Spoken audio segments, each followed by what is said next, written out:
Koko udah nggak punya buat makan. Koko makannya apa? Nasi, garam, panadol.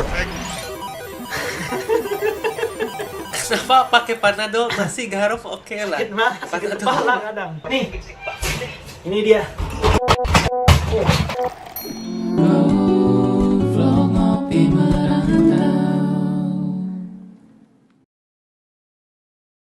Pokoknya dulu Koko kerja di Sushijiro. Sambil Koko udah nggak dapet grants lah ya dari COVID. Pokoknya Koko dulu kerja di Sushijiro. Udah Koko kerja di Sushijiro, Koko tuh udah mulai mau masuk master di sana. Pas Koko masuk master, di master degree ini segmen baru, Koko mau mulai nyari internship. Kenapa mulai nyari internship? Aku pikir aku sekarang mau master project management. Aku bachelor RC. Cuman semua dari pengalaman-pengalaman kerja itu, kita semua tuh butuh experience. Jadi kita begitu jebret keluar kuliah, mereka mintanya 1 atau 2 tahun experience pengalaman. Kalau misalnya kamu nggak ada pengalaman sama sekali, gimana caranya dapat kerja? Susah. Jadi Koko carilah pengalaman internship kemana-mana. Pernah tuh Koko sebelum dapat pengalaman, Koko dapat internship di salah satu perusahaannya Council Forbes yang nge-publish artikel di Forbes sama di entrepreneur.com. Dan pas Koko jadi project manager tuh di sana, Koko nggak dibayar sama sekali selama 3 bulan. Terus Koko mikir lagi, Koko udah organisasi. Koko dulu wakil ketua di PPIA. Koko wakil ketuanya adalah satu event eksternal namanya Indonesian. Dan Koko juga salah satu foundernya Indonesian yang sekarang sudah jadi besar lah. Ini Instagramnya Indonesian. Itu Koko yang mulain, yang kasih nama Indonesian, yang gimana ya? Yang ngekonsepin Indonesian sama itu Koko sama partner Koko lah dulu, presiden sama Koko, namanya Cynthia. Jadi sekarang di PPIA dulu tuh sebelum Koko namanya Project O. Kenapa diganti jadi Indonesian? Soalnya project itu tuh project untuk ya donation untuk rakyat-rakyat Indonesia, fundraising project lah. Kalau misalnya kita namanya Project O dan eventnya juga kita nggak tahu eventnya apa, it doesn't say anything. What does Project O say? It's Project Optimism. It is Project Optimism, but does it actually say something about donation? It doesn't. Makanya Koko ganti sama dia namanya jadi Indonesian, which is a donation project. Indonesia donation. Dan dulu Koko tuh pernah ngundang artis namanya Endaresa, Aditya Sofian, sama Overtunes ke Australia. Rider sih gila. Nah, di sana Koko dulu kan pernah ya jadi wakil ketua ya organisasi lah di sana. Terus Koko kerja lagi internship sebagai project manager di kanselnya Forbes. Cuman itu semua Koko nggak dibayar sama sekali, nggak digaji. Udah Koko nggak digaji, Koko mikir-mikir, aduh gimana ya Koko cara dapat kerjaan. Koko udah muak lah kerja di restoran sini, restoran sana. Ya dan aku pernah ngerjain konteks juga. Dulu tuh Koko pernah pas keluar dari student accommodation pas umur 18 tank itu Koko homeless. Kenapa Koko homeless? Dulu tuh Koko dengan budget 1.200, Koko tinggal di gudang dengan single bed yang gak ada apa-apanya, WC-nya aja di luar. Terus ternyata gara-gara itu apartemen sapletan tuh dari orangnya dari Facebook Marketplace, tempatnya mau dijual sama ownernya. Koko harus pindah sama yang lain. Semua orang pindah, Koko nyari tempat di budget 1.200, susahnya setengah mati di situ. Gak ada yang ngejual segitu. Terus gara-gara Koko carinya setengah mati, akhirnya Koko homeless sampai 2 minggu nginep dulu di rumah temen. Sampai Koko minjem duit ke sini, minjem duit ke sana, hilang temen. Ada videonya di sana, Koko ceritain lagi. Gue pernah homeless sendirian dan berhutang di negara orang. Nih videonya.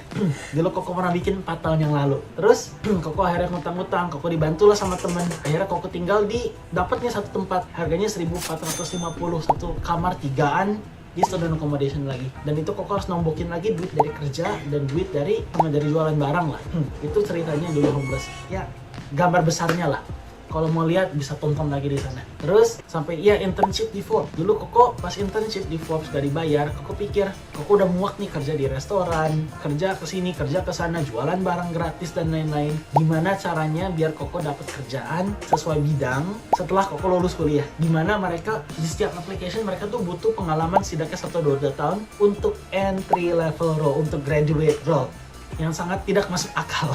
Gimana caranya entry level role perlu 2 tahun? Koko bikinlah pengalaman Koko sendiri. Gimana cara bikin pengalaman Koko sendiri? Koko jadilah project manager di proyek Koko sendiri. Cuman bikin proyek butuh modal ya? Benar, butuh modal. Makanya Koko bikin proyek yang berbau service. Nih aplikasinya namanya Roof Market. Koko bikin mobile app. Koko nggak bisa coding sama sekali. Koko bukan kuliah coding. So, Koko punya teman-teman yang bisa coding dan Koko punya teman-teman yang bisa marketing dan bisa apa. Koko bikin tim dan satu tim itu dulu tuh pernah sampai sekitar 20 anggota kalau nggak salah.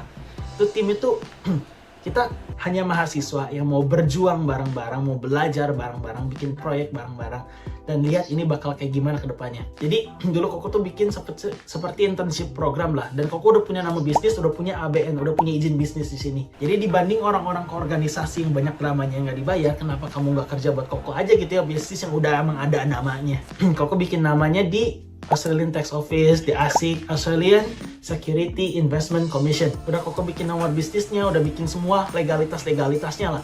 Koko ajak lah orang-orang, ayolah sini, gue nggak punya duit buat gaji kalian, gue juga bokeh. Cuman kalau kita mau berkembang bareng-bareng, kalau misalnya kita mau dapat pengalaman ini sebagai role yang kamu mau, silahkan ayo kerja bareng sama Koko. Akhirnya satu tim itu Koko ada 20 orang, Koko kerjain aplikasinya, jadi aplikasinya Koko tunjukin di sini. Dulu sempet publish di Play Store sama App Store. Sekarang Koko take down soalnya Koko lagi break dulu. Ada groupmate namanya Simon. Si Simon itu udah jadi project manager di salah satu startup dan dia digaji. Koko ngomong lah sama dia, boleh nggak aku ngomong sama bos kamu? Soalnya Koko jadi grup media cocok-cocok aja gitu ya, orang Indo juga. Akhirnya dia kasih LinkedIn bosnya dia. Dia udah ngomong tuh berkali-kali di kantor, cuma bosnya nggak ngomong apa-apa. Koko langsung DM dia di LinkedIn. Nih, DM-nya namanya David. Hi, I'm looking for a role in construction management. Padahal Koko sendiri aja gak tahu dia bisnisnya apa. Akhirnya Koko ngomong, oh you doing a good job.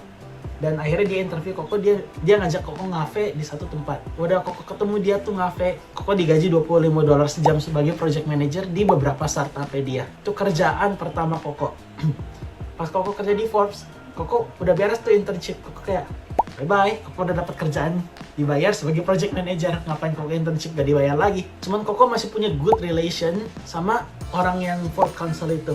Jadi kalau misalnya Koko emang punya proyek dan proyeknya udah besar, Koko pengen masuk tuh Forbes 30 under 30 atau gimana, Koko bisa ngomong sama mentor Koko itu yang sekarang jadi mentor. Dia Forbes Council. Dan Forbes Council itu untuk menjadi satu anggota Forbes Council, dia setidaknya harus punya $1 million in revenue from their business or something. At least. So, I think that's one of the condition. Terus harus dipublish di mana gitu, Koko juga nggak ingat. Jadi, ya intinya Koko punya mentor yang nge-publish artikel di Forbes sama entrepreneurship.com dari internship itu. Meskipun gak digaji, cuman, hey, you know, your network is your net worth. That's what people say. So, cause I have that guy as my referee, as, you know, as someone who will support me in my endeavors, probably things will be going well. Terus, dan internship itu Koko dapat dari LinkedIn. Koko DM orang di LinkedIn. Itu seberapa kerasnya Koko kerja buat kerjaan pertama Koko, sampai nge-DM orang di LinkedIn, apply dari sik kemana-mana, Koko datengin ke tempat, ke kantor. Banyak lah yang Koko kerjain. Sampai Koko headhunting CEO-nya sama HRD-nya satu-satu. HRD-nya Koko headhunting di LinkedIn. Terus udah Koko kerja di sana, Koko mikir, itu sebelum Koko lulus master. Koko semi part-time lah di sana. Dan alasan Koko, ditanya tuh sama bos, kamu nggak bisa coding, kenapa mau jadi project manager di proyek IT? Mau ngomong, I might not have technical background, but I have technical awareness. Because I built my own application without me even knowing how to code, leading teams who knows how to code. So I know how to lead teams, but I don't have the technical background myself to code. But I do have the technical awareness. Kok ngomongnya gitu? Dia ngomong, oh ya udah. Dan itu alasan Koko bisa di-hire. Kenapa? Dia suka banget sama And that's actually a really good response, karena emang job scope-nya product manager atau project manager ya, you're supposed to know kayak the technologies out there and what's possible with these technologies. But whether or not you're the one who execute it is another question. Dan bos lama Koko, si David itu sangat senang sama jawaban Koko. Kenapa sangat senang? Soalnya dia ngomong, ya benar. Kenapa? You headhunting Koko nggak melalui proses HRD dan lain-lain, langsung ngechat itu shows boldness. Second thing, kamu ngomong you don't have technical background but you have the technical awareness, means you are honest, kamu jujur, kamu tahu kamu bisa apa, dan kamu juga gak segoblok itulah yang gak bisa ngapa-ngapain. Dengan buktinya ini kamu punya aplikasi kamu sendiri. Makanya bos Koko sangat suka sama Koko dulu pas di Food Mover. Cuman setelah di Food Mover itu, Koko pikir, Koko bachelor RC, master project management, kenapa Koko kerjanya di IT? Koko carilah kerja lagi. Akhirnya Koko dapet tuh kerjaan, Koko gak bakal mention name, cuman ya salah satu property developer terbesar di Australia, inisialnya G. Terus itu tempat Chinese lah. Pokoknya jadi di sana Koko bermula dari project coordinator. Koko kerja di sana kurang lebih setahun lah. Udah Koko kerja kurang lebih setahun di sana, wah Koko ngerjain banyak banget lah. Koko overtime lagi. Koko pindah ke salah satu shop fitting company. Di sana jadi project coordinator juga. Terus gara-gara Koko kerja di sana selama ya kurang lebih 3 tahun. Akhirnya Koko land job sebagai project manager. Jadi dari project coordinator sampai project manager, ya itu lumayan smooth sailing lah. Bukan smooth sailing kayak Basically everything fall into place. ya everything Nicely. just falls into place lah. But doesn't mean kayak tempat kerjanya tuh nggak terlalu gimana ya? Nggak terlalu bisa dibilang tempat kerjanya bagus banget atau enggak ya nggak bisa gitulah. Nanti aku bakal cerita lagi realita bekerja di Australia di kantoran di pabrik daging dan sebagai project manager tuh kayak gimana di video berikutnya. Cuman sekarang ya di kerja juga pasti ada senengnya ada sedihnya lah, ada bagusnya ada jeleknya lah. So cuman semenjak Koko dapat kerja tuh semenjak dapat kerja di Koko udah nggak terlalu seserabutan dulu lagi seperti di pas awal-awal masih student. Perjuangannya udah mulai nyantai lah. So itulah perjalanan Koko dari jual barang gratis, dari internship gak digaji, dari dieksploitasi, dari kerja di pabrik daging sampai jadi project manager. Menarik. Perjuangan yang sangat panjang ya itu ya. Tidak instan. Tidak instan. Terus Koko juga pernah dipecat berkali-kali. Jadi sebagai Gen Z dipecat tuh lumayan normal. Jadi jangan contoh kalau misalnya kamu dapat kerja di restoran seperti dulu Koko di Sushi Jiro. Di Sushi Jiro Koko pernah dipecat, jujur aja. Dan Koko nggak tahu kenapa, soalnya Koko dulu pernah serba salah lah sama bosnya. Udah Koko serba salah sama bosnya ya dipecat itu ya lumayan, itu proses dari kerja. Jadi kalau misalnya kamu nggak pernah nyerah, kamu tetap cari lagi, pasti dapet. Dipecat itu it's not the end of the world. Like Koko jangan view job itu tuh bener-bener wah aku begitu dipecat bakal susah banget nih. Terus kamu nyerah gitu aja, jangan pernah nyerah. Buktinya Koko dipecat di Sushi Hero sebagai sebagai orang yang cuma cuci piring, akhirnya Koko jadi project manager tuh. So jangan pernah nyerah meskipun kamu dipecat, meskipun kamu di layoff, meskipun kena covid atau kayak gimana pun itu, jangan pernah nyerah. Soalnya jalannya pasti ada di akhir kalau kamu nggak nyerah. Oh iya, masalah Ethereum beli dari $400. Wah naik banget Rey. Terus itu tahun 2019 kan, 2019, 2020, 2021 tuh Tesla, Apple naik 2 kali 3 kali lipat. Ethereum jebret ke langit. Tahu di akhir 2021 Koko punya berapa? 2M, $200,000. Dari Ethereum.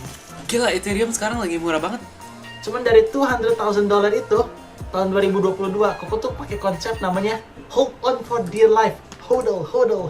Ethereum jatuh tuh 80%, Bitcoin jatuh tuh 50%. Koko hilang 1, sekian M itu tahun 2022 Reh. Jadi awalnya bisa kaya, sekarang nggak kaya. Yang awalnya kerja di pabrik daging tuh dari dapat 10.000 pertama Koko investasi sana sini. Dalam 2 tahun Koko jadi miliarder. Terus Koko turun lagi. Sekarang ya naik dikit-dikit pelan-pelan. Koko sudah belajar lah dari kesalahan Koko dulu. Pokoknya dulu Koko pernah tuh miliarder sampai $200,000 lah, berarti sekitar kalkulator 2M lebih lah. Terus begitu 2022 turun kurang lah, gak sampai segitu. So ya, itulah perjalanan Koko. Yang awalnya digaji $18 sejam, naik ke 25 di pabrik daging. Terus begitu Koko ke Food Mover naik ke $25 per jam juga, sama lah gajinya sama di pabrik daging. Udah gitu terus dari Food Mover terus Koko naik ke Project Coordinator, itu kurang lebih ya entry salary lah. Koko nggak bakal ngedisclose gaji, cuma udah Koko jelasin tuh pendapatan di Australia kurang lebih gajinya berapa di sini. Oke, sekian dari kami, kita ngopi merantau. Kita ingin membawa perspektif dari luar untuk orang di Indonesia. Sekian dari kita, bye-bye. Oh ya, yang subscribe, amin, cepet kaya. Gue belum kaya loh ya, amin gue juga pengen kaya. Bye-bye.